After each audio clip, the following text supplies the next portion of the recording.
bagaimana nak menguruskan harta pusaka si mati ni, iaitu kalau si mati ni dia meninggalkan harta dan harta tu telah menjadi harta pusaka, dan harta pusaka itu nak dibagikan kepada waris yang berhak.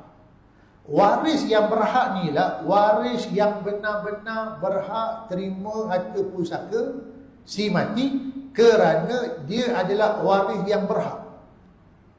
Dalam banyak waris ni, ada waris yang duduk di ranking atas, yang di tengah, yang di bawah, ada waris utama, ada waris ganti, ada waris sisi. Saya nak kata apa? Dalam banyak-banyak waris ni, waris yang duduk ranking atas sekali, yang paling berhak untuk mewarisi harta si mati ialah ni 6 orang ni. Pertama ialah anak lelaki, kedua anak perempuan, ketiga bapa, yang keempat ibu, yang kelima suami, yang keenam isteri.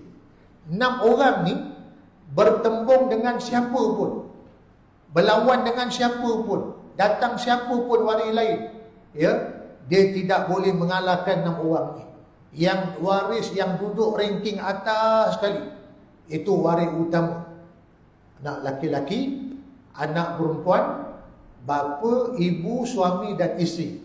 4 orang antara mereka kerana nasab keturunan, suami isteri kerana perkahwinan.